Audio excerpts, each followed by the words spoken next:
What's up, YouTube? We're here with another video. Today I have a super special guest. This is my brother. His name is Abel Party. He's just going to give us a little introduction on how he started his coffee shop, what it looks like to do, and then what inspired him to do it as well. Go over like the numbers a little bit. And then we're going to go inside and just see what a day in the life of a coffee shop owner looks like. So, Abel, you want to give a quick introduction of yourself to everybody? Yeah. Hey, so I'm Abel. This is Good Ground Coffee. I started this when I was in the process when I was 22 years old with a couple of my friends, and we just kind of had this vision of creating a space where people could come and find community and personal growth.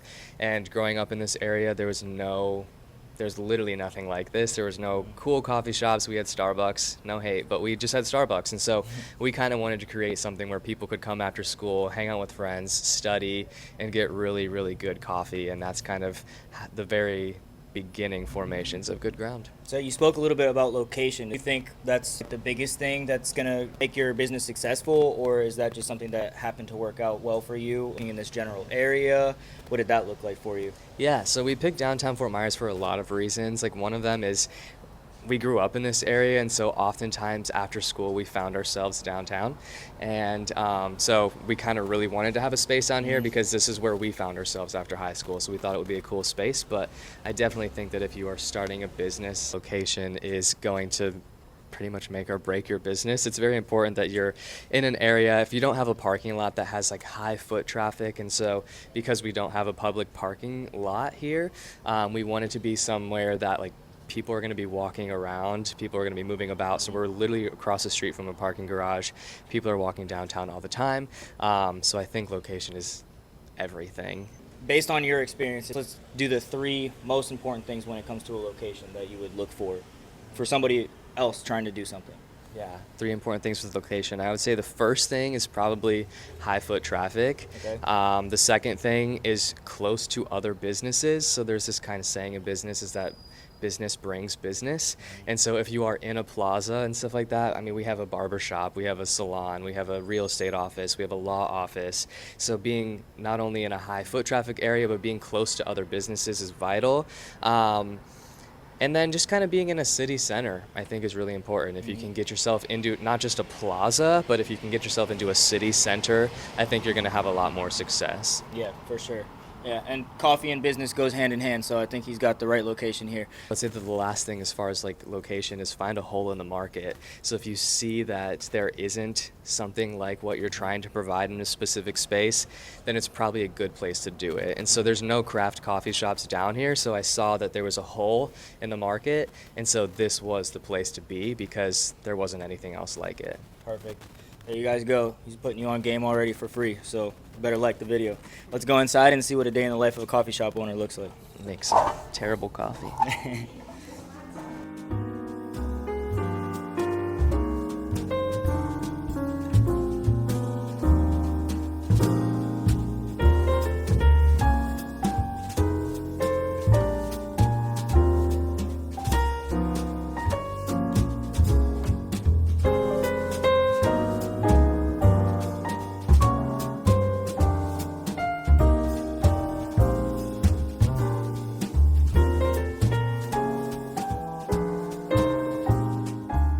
So we're here in the kitchen. Briefly, I just wanted to go over the menu really quick. When you first started, one, did the menu already look like this? Is this something that developed over time? And then two, what was your strategy creating the menu up front?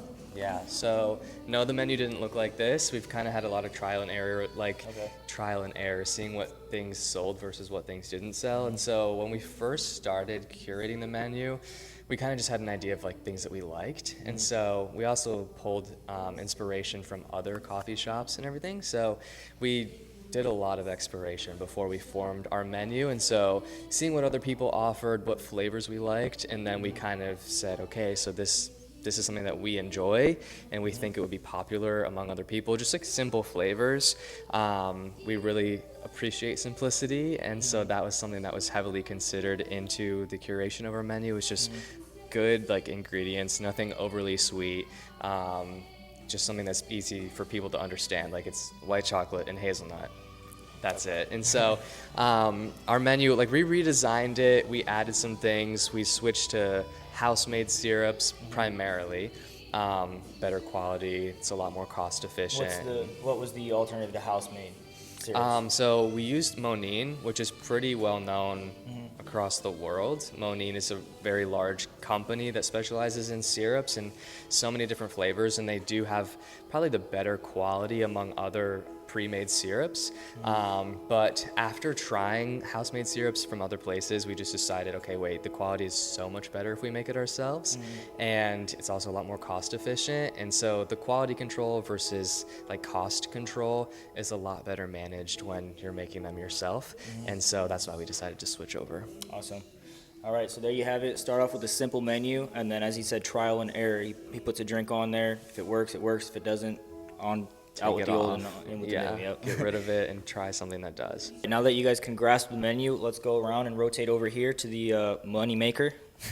I'm assuming this is probably one of the biggest expenses when starting a coffee shop. Yeah, so this is everything. Obviously, it was the most expensive thing that we had to buy, but it also is the thing that sustains us. And so when you're buying an espresso machine, obviously you base it off of like what you think your volume is going to be. If you don't need a 2-group head, don't get a 2-group head. If you don't need, because they make them with like 5, we don't need that. And so we probably could get away with one, but we do have some instances where we have like 7 people coming at one time. And so having 2 was just something that we really thought was going to be a necessity because of the area that we're in. We know that there's going to be whole offices coming in at one time, and so we want to be able to maintain quality but also have like be able to output a lot of quantity quickly. And so that's why we went with this one. She's amazing. We call her Tori, and yeah, she's incredible. Awesome. Okay, so you got the espresso machine. Over here you have your bean grinders, I'm assuming? Yeah, so these are the grinders. We usually have things under here, but we're washing the dishes at the moment. But yeah, so these are our grinders. We have 2 different espresso offerings. This was also something that kind of changed with the evolution of the shop. Okay. We initially started with 1, but after we were exposed to a little bit more of like the coffee world and the coffee scene, we were like, okay, wait, having 2 different espresso offerings is really cool and it's kind of niche, especially in our area. If you go to like New York, California, the bigger cities, everybody's doing this, but here there aren't a lot of people doing that. So we thought it would be super beneficial for us to have 2 different espresso offerings. Okay. Just gives you more variety. So one can keep up with the volume just fine. It's not for the volume purposes. It's so you can have 2 separate beans. Yeah, Awesome. it's exclusive to just having more options. Okay. Awesome. Yeah. These are also not cheap. So yeah, these can cost you upwards. I mean, $1,000 is on the low end that you want for a commercial space, just because of quality. And so obviously, like, you could go with a cheaper option, $300, $200 option, but it's not gonna. Then you start getting into like the how fast it's putting out, and also it's not consistent. So you need consistency, you need quality, because if it's not pulling like consistent, then your coffee isn't going to be good either. So this is where it all starts. Invest in good grinders. So there you guys go. There's the secrets. Now we're gonna go see some special drinks that he's gonna cook up for us. Cool. What I'm going to show you guys is how to make a honey cinnamon cappuccino. This was something that I was adamant on having on our menu. It's literally my favorite thing to get anywhere. I just went on a trip to Washington recently, and this is kind of all I was getting, was a honey cinnamon cappuccino. I do regular milk because it's, I don't know, it's just good. So we're going to make a honey cinnamon cappuccino. If a coffee shop is saying, if they ask for your size when you order a cappuccino, red flag. Red flag. It should be 6 to 8 ounces anywhere you go. We start with actual honey. It's a better flavor. Yes, it's more expensive. Just charge more for it, but makes such a difference when you're actually making the coffee. So honey, actual brown sugar. We don't use syrups for those things. These are the syrups that we still do have, but our housemates are down here. So we start with that, the honey and the cinnamon in the cup. We're gonna do whole milk. We have the little measurements on the inside of the cup here. You probably can't see them, but it has all the ounces. So I usually fill it to about 6 ounces, because as we froth, the milk will expand. And so you don't need to use a lot. Quality control is super important, or also quantity control is super important. You don't want to waste any, so don't put too much. Dry this guy. So is this one of your most popular drinks? One of our more popular. It's on our favorites list.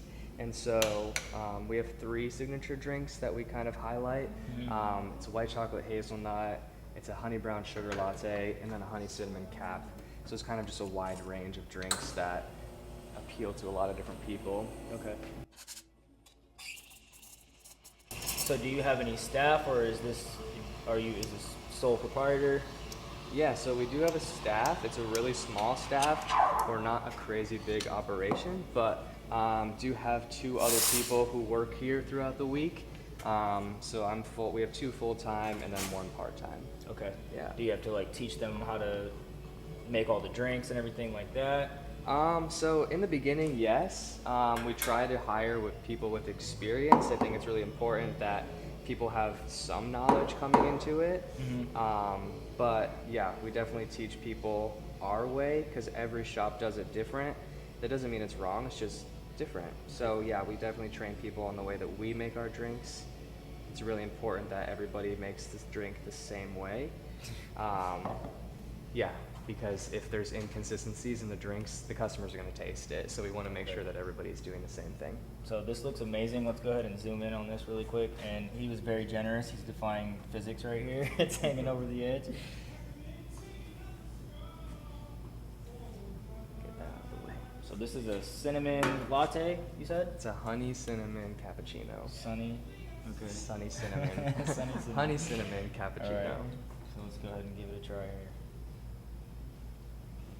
Technically it was for me, but it's amazing. So for the people that are interested in possibly starting the same business or any business in general, is this something that you always knew you wanted to do? Is this something that kind of developed over time? What really pushed you to step into that entrepreneurial and step away from the corporate business? I still don't know if it's something that I want to do. Still trying to figure all that out. I definitely think it's something enjoyable. I think there's a difference between being an entrepreneur and being a business owner.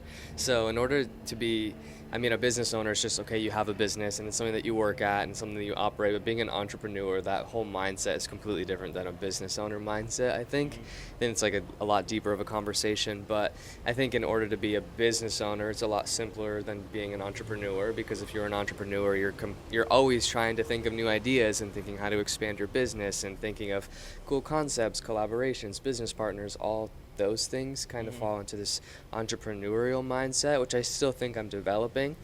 But yeah, so there's a little bit of a difference. But I think what really pushed me into it was just the passion for like coffee and the passion for this community and everything like that. And also just from like a spiritual standpoint, I felt like this was something that I was supposed to do, that I was obligated to do. And so that's kind of why I started it. It's just something that I felt like I was being commissioned to do, if that makes sense. So yours wasn't necessarily wanting to start a business, it was more so your passion for coffee that really... Essentially, yeah, it was my passion for like community and coffee and all those things.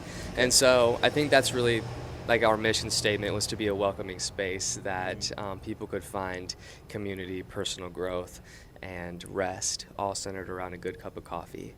So coffee was kind of just the vehicle that sustains this space and everything, but it was more about opening up a space for people. Because growing up in the community, we talked about it and everything, but it was just something that it was a space that we were lacking, and it was something that I wanted to offer to better serve the people who live here. There's still? But it fell to your shirt. Oh my God. I'm tired, everybody. Owning a business is going to drive you insane, and it's going to make you tired. The real, yeah. Here we go. The real truth about being a business owner. So, this is the part that a lot of people are probably going to be interested in. What is, I guess, a profit margin on each sale? And is that something that was always that high, or is it something that you kind of fine-tuned in as you had experience?